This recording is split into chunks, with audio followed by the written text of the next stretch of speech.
1943년 2월 2일 스탈링그라드에서 독일 제육군의 항복은 제2차 세계대전에서 가장 참혹한 순간 중 하나를 알렸습니다. 이 사건은 동부전선에서 추축국의 패배를 확정지으며 나치 전쟁 기계의 붕괴를 상징했고 포로가 된 독일 병사들에게 잔혹한 운명을 예고했습니다. 항복하기 전 이들 병사들은 지옥 같은 상황을 견뎌야 했습니다. 굶주림, 극심한 추위, 그리고 몇 달간의 전투로 인한 피로가 독일 병사들을 죽음의 문턱까지 몰아넣었습니다. 그러나 소련의 포로 수용소에서 그들을 기다리고 있던 것은 상상을 초월하는 것이었습니다. 혹독한 러시아 겨울 속에서의 강제 행군, 치솟는 사망률의 포로 수용소, 그리고 비인간적인 조건에서의 강제 노동의 세월이었습니다. 우리는 스탈링그라드에서 포로가 된 9만 1천 명의 독일 병사들의 어두운 운명을 탐구할 것입니다. 이는 고통, 생존, 그리고 전쟁의 가장 혹독한 결과에 대한 이야기입니다. 그것이 실제로 그렇게 끔찍했는지, 나치에게 자비가 주어졌는지, 그들에게 무슨 일이 일어났는지 알아볼 것입니다.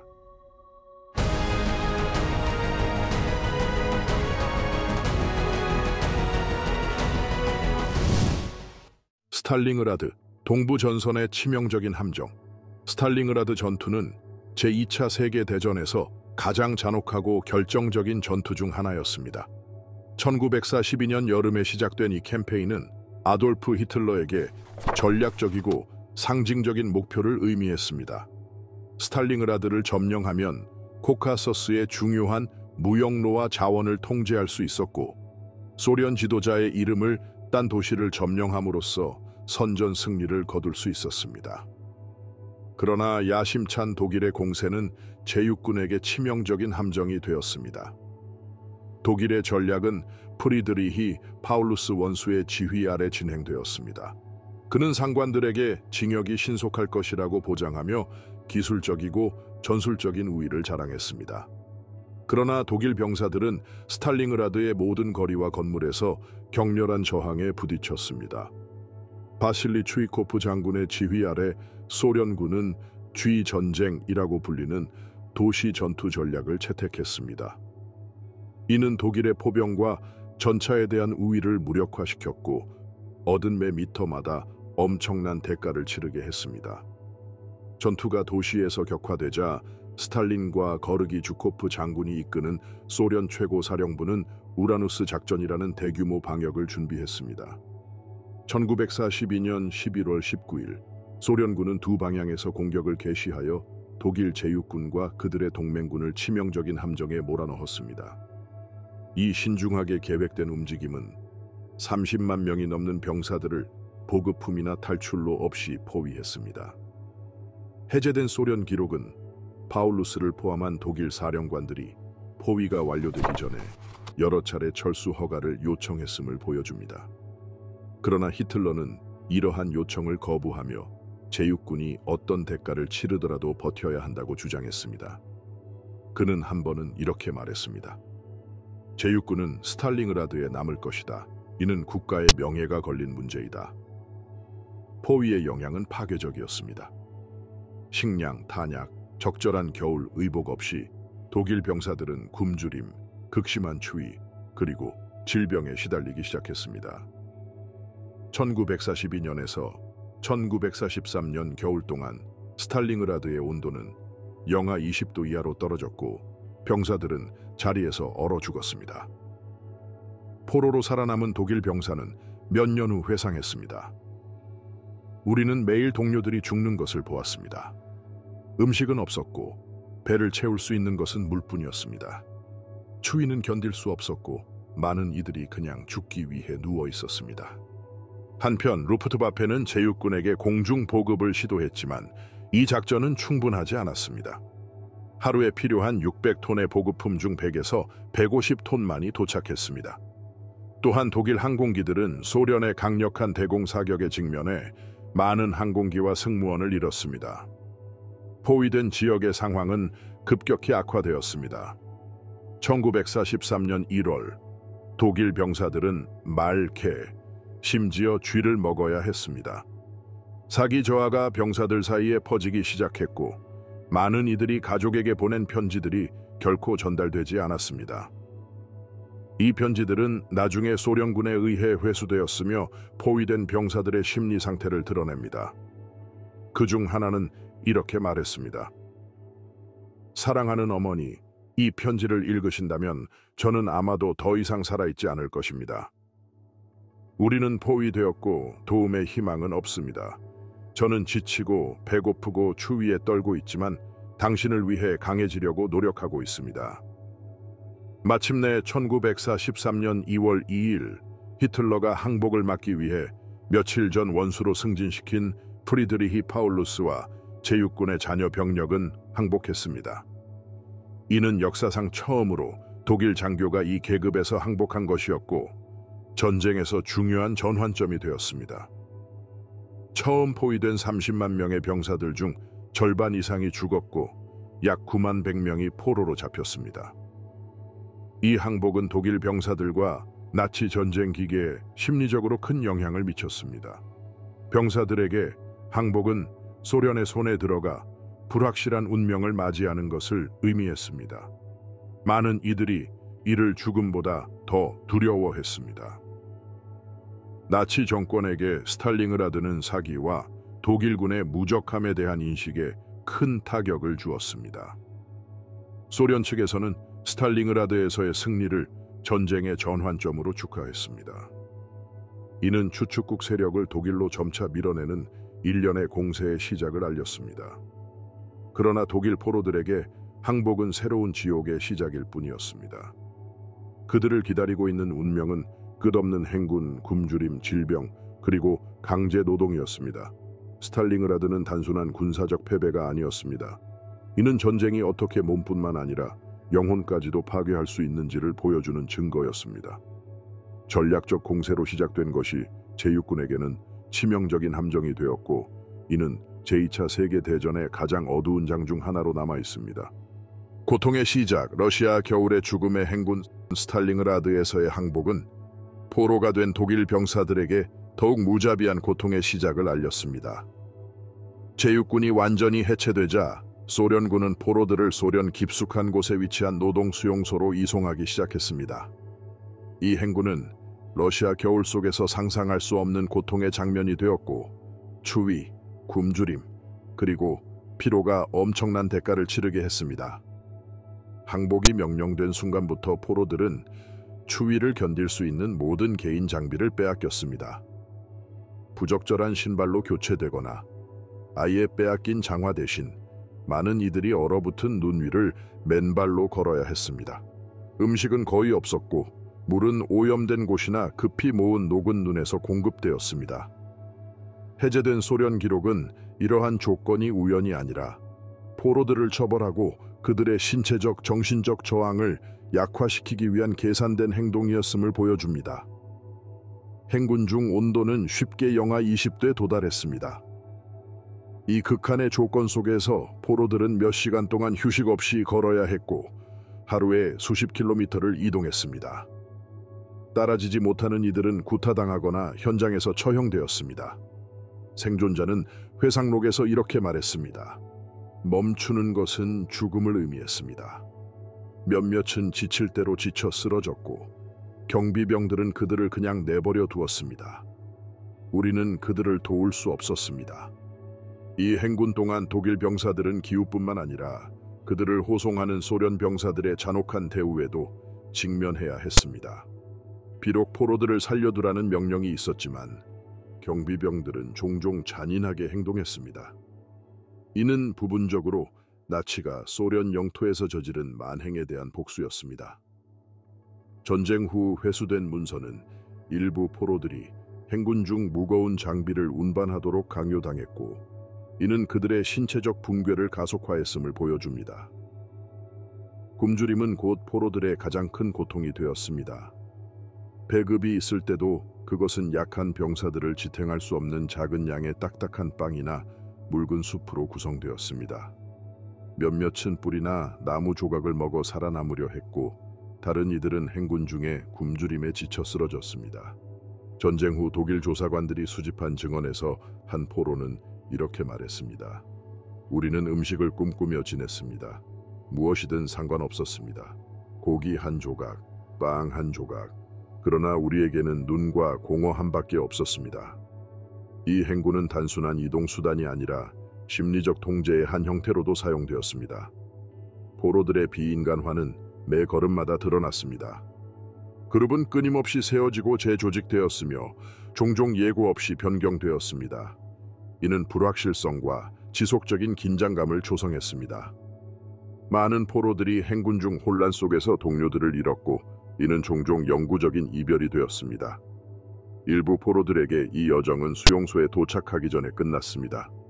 소련 군사 기록은 스탈링그라드에서 포로로 잡힌 9만 1천 명의 병사들 중 수천 명이 행군 중에 죽었음을 보여줍니다.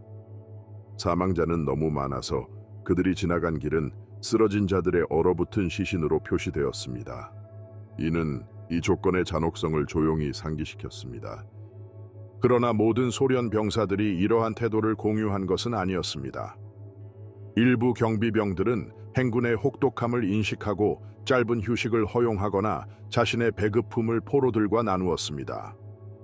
이러한 행동은 드물었지만 일부 증언에서는 이러한 작은 인간성의 흔적을 언급하고 있습니다.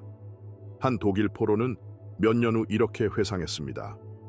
한 경비병이 내가 더 이상 걸을 수 없다는 것을 보고 빵 조각을 주었습니다.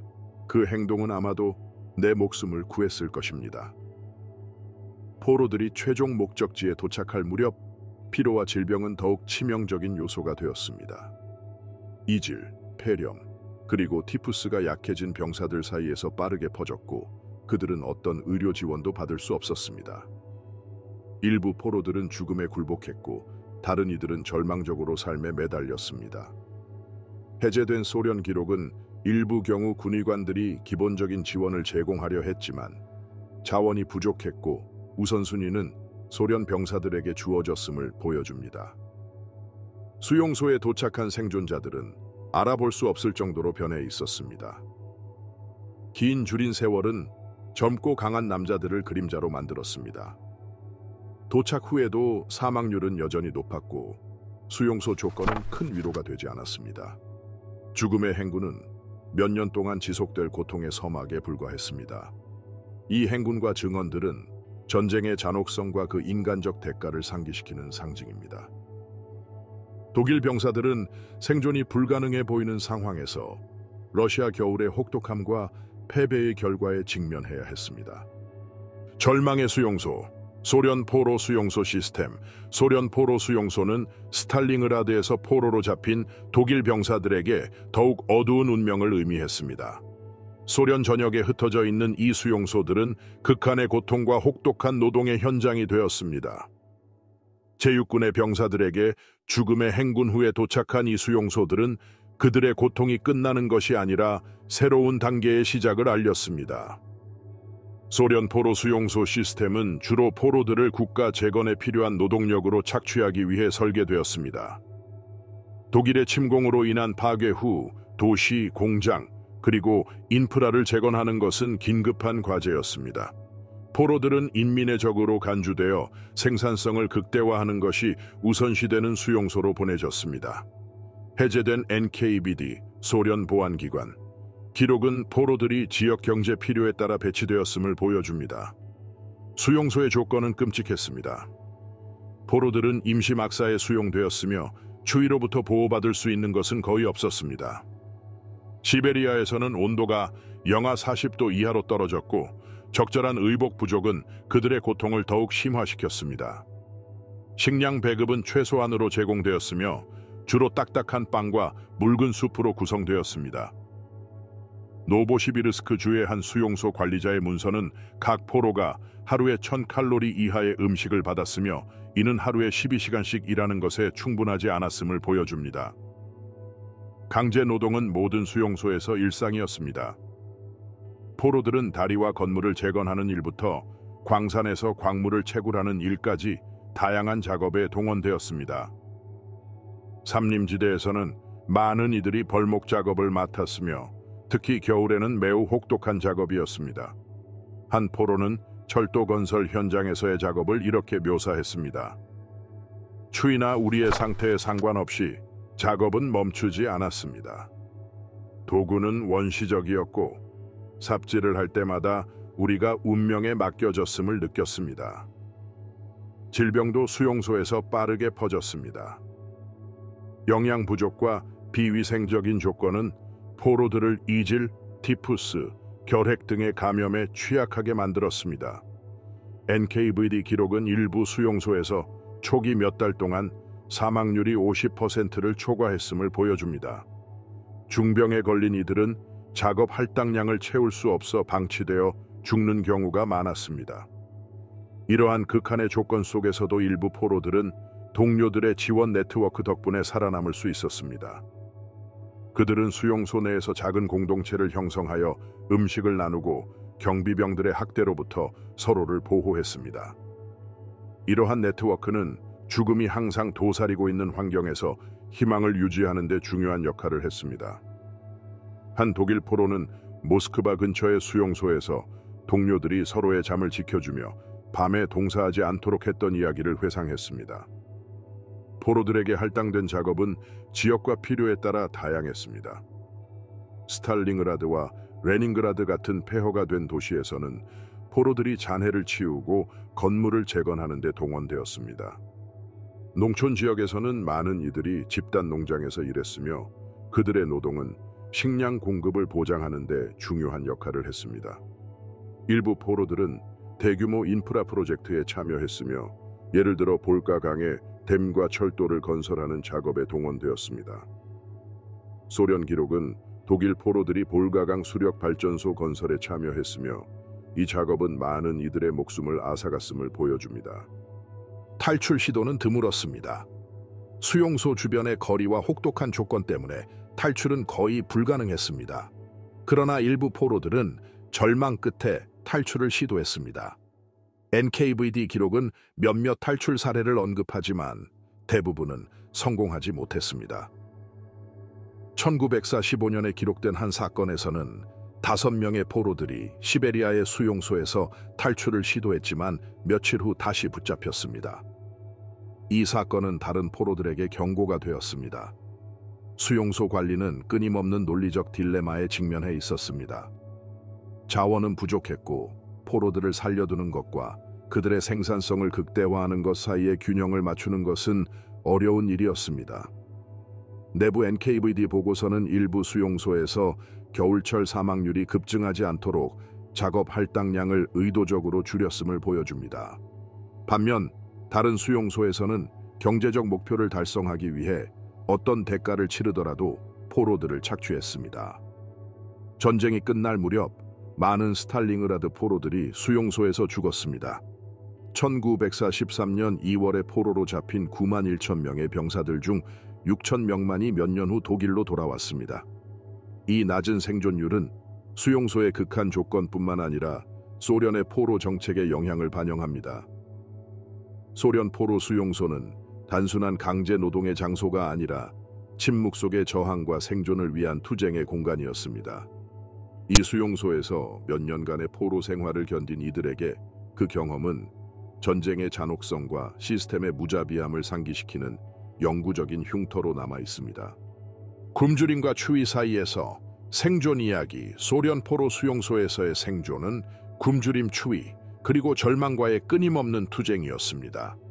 스탈링그라드에서 포로로 잡힌 독일 병사들이 극한의 조건에서 살아남기 위해서는 신체적 저항력, 기지, 그리고 무엇보다도 동료들 간의 상호 지원이 필요했습니다. 이 생존 이야기들은 비록 고통스럽지만 가장 불리한 상황에서도 인간 정신의 힘을 보여줍니다. 굶주림은 가장 집요한 적이었습니다. 소련 경비병들이 제공하는 배급은 최소한으로 제공되었으며 포로들이 기능할 수 있을 정도로만 유지되었습니다. 주요 영양원은 빵이었지만 그것은 종종 품질이 나쁘고 톱밥이 섞여 있었습니다. 수프는 물에 작은 양배추나 감자 조각이 들어간 것이었으며 영양가는 거의 없었습니다. 일부 수용소에서는 포로들의 생산성에 따라 음식이 배급되었고 이는 약한 포로들 간의 경쟁을 유발했습니다. NKVD 기록은 이러한 정책이 포로들을 동기부여하기 위한 것이었지만 실제로는 신체적 소모를 가속화했습니다. 이러한 상황에 직면한 많은 포로들은 추가 식량을 찾기 위해 창의력을 발휘했습니다. 일부는 수용소 주변에서 쥐를 잡거나 뿌리와 허브를 수집했습니다. 전쟁 후 독일 조사관들이 수집한 증언에서 한 포로는 막사 근처에 머무는 까마귀를 잡았던 이야기를 전했습니다. 비록 처벌받을 위험이 컸지만 이러한 순간의 기지는 많은 이들에게 생사를 가르는 차이를 만들었습니다. 극한의 추위는 또 다른 지속적인 도전이었습니다. 시베리아와 같은 혹독한 기후 지역에서는 온도가 영하 30도 이하로 떨어졌습니다. 포로들은 낡은 군복을 입고 있었으며 이는 이러한 조건을 견디기에 충분하지 않았습니다. 그들은 주변에서 찾은 마대 자루나 천 조각으로 추가 의복을 만들었습니다. 장화는 귀중한 자원이었으며 그것을 가지지 못한 이들은 넝마로 발을 감쌌지만 이는 서리를 막는 데 큰 도움이 되지 않았습니다. 밤은 특히 위험했습니다. 형편없이 지어진 막사는 충분한 단열을 제공하지 않았습니다. 많은 포로들이 서로 몸을 붙여 온기를 유지하려 했습니다. 일부 경우 강한 포로들이 번갈아 가며 잠을 자지 않고 동료들이 동사하지 않도록 지켜보았습니다. 한 포로는 몇 년 후 이렇게 회상했습니다. 우리는 서로를 돌봤습니다. 누군가가 움직이지 않거나 숨을 쉬지 않으면 흔들어 깨웠습니다. 우리가 할 수 있는 일은 그것뿐이었습니다. 포로들 간의 연대는 생존에 있어 중요한 요소였습니다. 비인간화가 일상이 된 환경에서 작은 지원 네트워크는 일상의 잔혹함으로부터의 잠시 동안의 휴식을 제공했습니다. 빵 한 조각을 나누거나 담요를 나누는 등의 작은 행동은 희망을 유지하는 데 도움이 되었습니다. 이러한 네트워크는 때로는 조직적이기도 했습니다. 모스크바 근처의 한 수용소에서는 포로들이 가장 혹독한 작업을 돌아가며 맡도록 비공식적인 시스템을 만들어 약한 이들이 회복할 수 있는 기회를 제공했습니다. 강제 노동은 비록 혹독했지만 생존 가능성을 높이는 기회를 제공하기도 했습니다. 일부 포로들은 수용소 밖에서의 작업에 배치되어 작은 양의 음식이나 물건을 수집할 수 있었습니다. 소련 기록은 일부 경우 경비병들이 이러한 활동을 묵인했으며 약해진 포로들이 덜 생산적이라는 것을 인식했음을 보여줍니다. 그러나 발각될 위험은 항상 존재했고 그 결과는 치명적일 수 있었습니다. 질병은 또 다른 지속적인 장애물이었습니다. 영양 부족은 면역 체계를 약화시켜 일반적인 감염이 사형 선고가 되게 만들었습니다. 이질, 폐렴, 그리고 티푸스가 과밀하고 환기가 잘 되지 않는 막사에서 빠르게 퍼졌습니다. 충분한 의료 지원이 없는 상황에서 포로들은 민간 요법과 상호 간의 돌봄에 의존했습니다. 한 포로는 동료들이 녹인 눈으로 상처를 씻겨주었던 이야기를 전했습니다. 이는 아마도 그의 목숨을 구했을 것입니다. 포로 생활의 심리적 영향은 깊었습니다. 미래에 대한 불확실성과 동료들의 상실, 그리고 지속적인 결핍은 많은 이들을 정신적 붕괴 직전까지 몰아넣었습니다. 일부 포로들은 종교에서 위로를 찾았으며 막사에서 비밀리에 예배를 드렸습니다. 다른 이들은 글쓰기에 의존했으며 석탄 조각으로 벽이나 나무 조각에 생각을 적었습니다.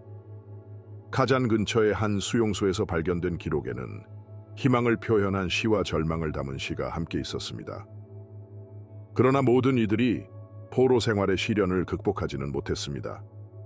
일부 수용소에서 사망률은 가장 혹독한 겨울의 50%를 초과했습니다. 생존자들에게 이 경험은 전쟁이 끝난 후에도 오랜 시간 동안 그들을 따라다녔습니다. 한 생존자는 이렇게 회상했습니다.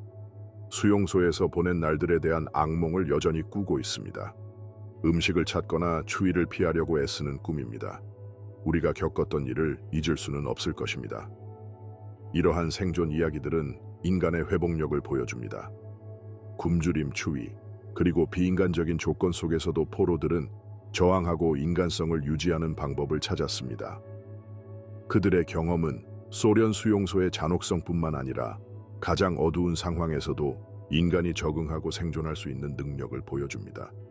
정의인가 복수인가?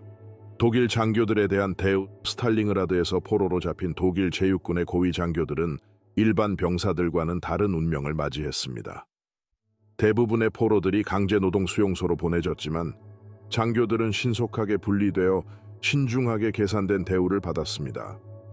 소련에게 이들은 단순히 전략적 목표를 수행한 자들이 아니라 전쟁의 잔혹함에 대한 책임을 지고 공개적으로 비난받아야 할 자들이었습니다. 항복 직후 신문이 시작되었습니다. 장교들은 고립된 시설로 이송되어 NKVD와 적군의 전문팀에 의해 집중적인 신문을 받았습니다. 해제된 소련 기록은 군사적 정보를 얻는 것뿐만 아니라 나치 정권에 대한 선전 자료를 구축하는 것이 목적이었음을 보여줍니다. 프리드리히 파울루스 장군은 제6군의 사령관이자 역사상 처음으로 항복한 독일 원수로서 주요 신문 대상이었습니다. 파울루스는 1943년 2월 2일에 포로로 잡혔으며 비밀 장소로 이송되어 1년의 신문을 받았습니다. 신문 기록은 그가 단순히 정보를 제공하는 것뿐만 아니라 히틀러와 나치 정권을 공개적으로 비난하도록 압박받았음을 보여줍니다. 더 나은 생활 조건과 처형되지 않을 것이라는 약속해 파울루스는 결국 협력하기로 했습니다. 나중에 그의 증언은 뉘른베르크 재판과 소련 선전에서 중요한 도구로 사용되었으며 그는 한때 섬겼던 정권의 만행을 고발했습니다. 모든 포로 장교들이 동일한 대우를 받은 것은 아니었습니다. 전쟁 범죄로 기소된 이들은 종종 요약 재판을 받았으며 이는 종종 그들이 범죄를 저지른 장소에서 이루어졌습니다. 스탈링그라드에서의 항복 직후 열린 한 재판에서 여러 독일 장교들이 도시 파괴와 민간인 학대 혐의로 사형을 선고받았습니다. 이 처형은 공개적으로 집행되었으며 포로들과 소련 국민들에게 경고의 메시지를 전달하려는 의도였습니다. 처형이 즉시 집행되지 않은 경우도 있었습니다. 일부 장교들은 몇 달 또는 몇 년 동안 구금되었다가 재판을 받았습니다. 소련은 이 시간을 이용해 추가 증거를 수집하고 재판이 원하는 선전 효과를 발휘하도록 했습니다. NKVD 문서는 일반 병사들의 증언이 장교들을 기소하는 데 사용되었으며 이는 유죄 판결을 정당화하는 일관된 서사를 만들어냈음을 보여줍니다. 포로 장교들 중에는 소련 정권이 유용하다고 여긴 인물들도 있었습니다. 일부는 공산주의 원칙을 학습하는 재교육 프로그램에 참여하도록 선택되었습니다. 비록 대부분이 이러한 제안을 거부했지만 일부는 협력에 동의했습니다. 발터 폰 자이들리츠 쿠르츠바흐 장군은 스탈링그라드에서 제6군의 한 군단을 지휘했으며 소련이 창설한 독일 장교 연맹의 지도자가 되었습니다. 이 조직은 포로 장교들 사이에서 나치 정권에 대한 반대를 촉진하기 위해 만들어졌습니다. 그러나 모든 포로 장교들이 재판이나 선전에 사용된 것은 아니었습니다. 일부는 소련의 광대한 강제노동 수용소 시스템 속으로 사라졌으며 일반 병사들과 동일한 혹독한 조건을 겪었습니다. 내부 NKVD 보고서는 일부 경우 지역 당국이 포로들의 계급을 구분하지 않고 혹독한 작업에 배치했음을 보여줍니다. 이는 일부 고위 장교들이 주목받지 못한 채 멀리 떨어진 곳에서 죽음을 맞이하게 했습니다. 포로 장교들의 수용 조건은 그들의 전략적 또는 선전적 중요성에 따라 크게 달랐습니다. 파울루스와 같은 고위 장교들은 비교적 편안한 시설에 수용되었으며 충분한 음식과 책, 그리고 글쓰기 도구를 제공받았습니다. 반면 하위 장교들은 종종 일반 병사들과 동일한 혹독한 조건을 겪었습니다. 포로 장교들에 대한 재판은 소련의 전쟁 서사를 공고히 하는 데 기여했습니다. 이 과정에서 나치 정권의 범죄는 야만적인 행위로 묘사되었으며 이는 소련이 주장하는 정의와 인간성의 이상과 대조되었습니다. 그러나 정의와 복수의 경계는 모호했습니다. 공개 처형과 강제노동 선고는 단순히 유죄자들을 처벌하는 것뿐만 아니라 소련의 전쟁 서사를 강화하는 데 목적이 있었습니다. 포로 장교들의 전쟁 후 경험은 그들의 포로 생활 동안의 결정에 의해 형성되었습니다. 협력한 이들, 예를 들어 파울루스는 서독에서 배척을 받았지만 동독에서는 일정한 동정을 받았습니다. 반면 협력을 거부하거나 몇 년 동안의 포로 생활 후 석방된 장교들은 사회에 재적응하는 데 큰 어려움을 겪었습니다. 많은 이들이 심각한 건강 문제와 소련 정권에 대한 깊은 원한을 안고 돌아왔습니다. 이들은 한때 전장에서 부대를 이끌었던 자들이었지만 전쟁이 끝난 후에는 분열되고 재건 중인 독일에서 자신의 자리를 찾기 위해 고군분투해야 했습니다. 포로 장교들에 대한 대우는 전쟁 중의 정의에 대한 복잡한 문제를 드러냅니다. 비록 일부는 끔찍한 범죄를 저질렀지만 다른 이들은 단순히 명령에 따랐을 뿐입니다. 장교들에 대한 재판, 처형, 그리고 소련의 선전 캠페인은 단순히 제육군의 지도자들을 처벌한 것뿐만 아니라 전체주의적 전쟁의 맥락에서 정의와 복수의 경계에 대한 깊은 질문을 남겼습니다. 마지막으로 서 있는 자들, 포로들의 낮은 생존율. 1943년 겨울 스탈링그라드 함락 후 적군에 의해 포로로 잡힌 독일 병사는 9만 1천 명이 넘었습니다. 그러나 전쟁이 끝날 무렵 고향으로 돌아온 이들은 6천 명에 불과했습니다. 포로들의 낮은 생존율은 패배의 결과와 그들이 소련 포로 수용소에서 겪은 극한의 조건을 보여주는 잔혹한 증거입니다. 비록 많은 이들이 죽었지만 스탈링그라드 포로들의 생존율이 낮은 이유를 이해하기 위해서는 몇 가지 요인을 고려해야 합니다. 식량 부족, 질병, 극심한 신체적 피로, 그리고 학대. 포로들의 높은 사망률을 설명하는 주요 요인 중 하나는 식량 부족입니다. 스탈링그라드 전투 후 포로들은 비참한 조건에 처해 있었습니다. 음식은 부족했고 포로들은 이미 지친 상태에서 최소한의 식량으로 연명해야 했습니다. 충분한 영양을 공급받지 못한 포로들은 극심한 추위와 질병에 굴복하여 빠르게 쇠약해졌습니다. 영양 부족은 면역 체계를 약화시켜 감염과 질병에 취약하게 만들었습니다. 소련 정권의 포로 정책도 높은 사망률에 기여했습니다. 스탈린 정권의 선전은 독일 병사들을 침략자이자 소련 국민의 적으로 묘사했습니다. 따라서 포로들은 단순히 패배한 병사들이 아니라 전쟁 범죄의 가해자로 간주되었습니다. 많은 이들이 강제 노동에 동원되었으며 혹독한 조건 속에서 무거운 짐을 지고 일해야 했습니다. 경비병들의 잔혹한 대우와 무작위한 처형은 사망률을 더욱 높였습니다. 의료 지원의 부족도 치명적인 요인이었습니다. 전쟁 중 독일 포로들은 필요한 치료를 받지 못했습니다. 극심한 추위와 의료 자원 부족, 그리고 붕괴된 인프라는 작은 상처도 빠르게 감염되게 만들었으며 티푸스, 이질, 그리고 괴혈병이 많은 이들의 목숨을 앗아갔습니다. 야전 병원은 과부하 상태였으며 많은 이들이 치료를 받지 못한 채 사망했습니다. 스탈링그라드 포로들의 생존율을 다른 포로 수용소 캠페인과 비교해보면 큰 차이가 있습니다. 비록 다른 전쟁에서도 포로들이 겪은 조건이 비참했지만 스탈링그라드에서의 상황은 그 잔혹성에서 독보적이었습니다. 제1차 세계대전이나 제2차 세계대전의 다른 전선에서도 포로들은 혹독한 조건에 처해 있었지만 스탈링그라드에서의 상황은 독일군의 대규모 패배와 소련의 보복 정책으로 인해 더욱 극단적이었습니다. 배제된 비밀 기록은 스탈링그라드 포로들에 대한 대우가 소련이 보복으로 간주한 사례였음을 보여줍니다. 포로들은 전쟁 초기 몇 달 동안 시베리아의 수용소로 이송되었으며 그곳의 생활 조건은 극도로 혹독했습니다. 온도는 위험할 정도로 떨어졌고 과밀 상태는 시간이 지날수록 악화되었습니다. 생존자들의 증언은 그들이 겪은 조건을 설명합니다. 우리는 가축처럼 취급받았고 결코 인간으로 여겨지지 않았습니다. 그중 한 명은 말했습니다. 끝없는 강제 노동, 혹독한 행군, 그리고 식량 부족은 그들의 일상이었습니다. 서부 전선의 포로들과 비교해보면 차이가 더욱 명확해집니다. 서부 전선에서는 많은 독일 포로들이 연합군에 의해 더 인간적인 조건에서 수용되었습니다. 비록 학대가 없지는 않았지만 정책은 일반적으로 더 관대했으며 이는 더 높은 생존율로 이어졌습니다. 그러나 소련 포로 수용소에서 생존한 이들조차도 전쟁 후 심리적, 신체적 후유증을 안고 살아야 했습니다. 스탈린그라드 포로들의 낮은 생존율은 여전히 논쟁거리입니다. 일부 역사가들은 이러한 손실이 다른 상황에서는 피할 수 있었을지 모른다고 주장합니다.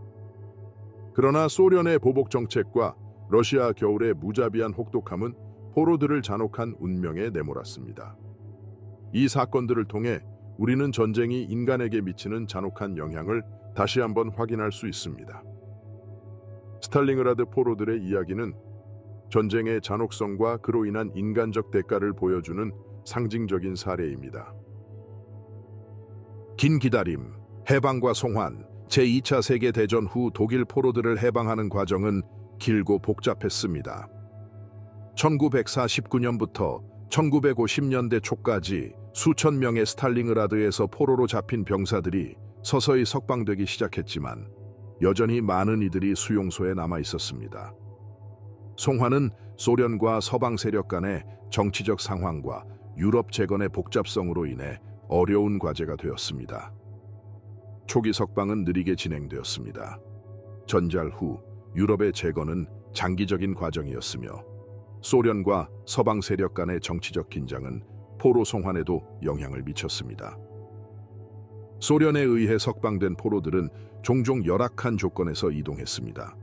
비록 자유를 얻었지만 그들이 돌아간 독일은 전쟁 전과는 완전히 다른 모습이었습니다. 고향으로 돌아온 포로들은 폐허가 된 도시와 마음의 상처를 안고 있었습니다. 전쟁 후 독일은 분단과 파괴로 인해 변모해 있었으며 포로 수용소에서 오랜 시간을 보낸 후 약해진 포로들은 낯설게 느껴졌습니다. 그들은 전쟁 전의 고향과 국민으로부터 소외감을 느꼈습니다. 전쟁 후 새로운 국가 정체성을 형성하는 과정에서 포로들은 종종 의심과 적대감을 받았습니다. 많은 이들이 가족조차도 그들이 겪은 고통을 이해하지 못하는 것을 느꼈습니다. 포로 수용소에서의 기억과 전쟁의 낙인은 그들의 영혼과 육체에 깊은 상처를 남겼습니다. 생존자들의 증언은 오랜 고통의 영향을 보여줍니다. 마치 다른 세상에서 돌아온 것 같았습니다. 한 해방된 포로는 말했습니다. 고향에 돌아왔을 때 아무것도 알아볼 수 없었습니다. 그곳은 더 이상 제 나라도 제 국민도 아니었습니다. 너무나도 변해 있었습니다. 이러한 소외감은 포로들 사이에서 흔한 것이었습니다. 전쟁 후 수용소에서의 오랜 시간은 그들의 사회적, 가족적 유대를 파괴했습니다. 그들의 삶은 더 이상 전쟁 전과 같지 않았습니다. 많은 이들이 자신을 낯선 땅에 남겨진 사람처럼 느꼈습니다. 비록 독일이 새로운 미래를 향해 나아가고 있었지만 그들에게는 여전히 낯설고 소외된 곳이었습니다. 포로들의 신체 상태도 심각한 문제였습니다. 수용소에서의 오랜 기간 동안 영양 부족과 질병으로 인해 그들의 몸은 쇠약해졌고 정신력도 약해졌습니다. 많은 이들이 일상생활로 돌아가는데 어려움을 겪었으며 일자리를 찾거나 사회에 재적응하는 데 큰 어려움을 겪었습니다. 전쟁 후에 독일은 분단되어 있었고 정치적 긴장이 가족들을 갈라놓았습니다. 생존자들의 증언은 전쟁 후에 새로운 현실에 적응하는 데 있어 겪은 어려움을 설명합니다. 과거의 메아리, 스탈린그라드와 포로들에 대한 성찰. 스탈린그라드 제2차 세계대전에서 가장 잔혹한 전투 중 하나로 독일과 소련 양측의 막대한 인간적 대가를 치르게 했습니다. 나치 독일에게 이 패배는 쇠퇴의 시작을 알렸으며 소련에게는 침략자에 대한 승리와 저항의 상징이 되었습니다. 그러나 독일 포로들에게 전쟁은 항복 후에도 계속되었습니다. 그들이 겪은 포로 수용소의 잔혹한 조건은 인간의 한계를 시험했습니다. 스탈린그라드 포로들에 대한 대우는 전쟁 윤리와 현실 사이의 괴리를 보여줍니다. 전쟁의 법칙, 예를 들어 제네바 협약은 포로들에 대한 인도적인 대우를 규정하고 있지만 이는 종종 무시되었습니다. 스탈린그라드와 다른 소련 포로 수용소에서의 증언은 인간 생명에 대한 무관심을 보여줍니다. 해제된 비밀 소련 기록은 나중에 포로들이 체계적으로 비인간적인 조건에 처해 있었음을 보여줍니다. 스탈린그라드의 기억은 여전히 전쟁의 비극과 인간 저항의 상징으로 남아 있습니다. 이 사건들은 포로들에 대한 대우와 전쟁 윤리에 대한 논의를 다시 한번 상기시킵니다. 비록 과거를 되돌릴 수는 없지만 이러한 사건들을 반성하는 것은 앞으로의 군사적 긴장 상황에서 인권을 존중하는 데 중요한 역할을 합니다. 스탈링그라드 포로들의 이야기는 전쟁의 잔혹성과 그로 인한 인간적 대가를 보여주는 상징적인 사례로 우리는 이를 통해 미래의 비극을 예방하는 데 기여할 수 있습니다.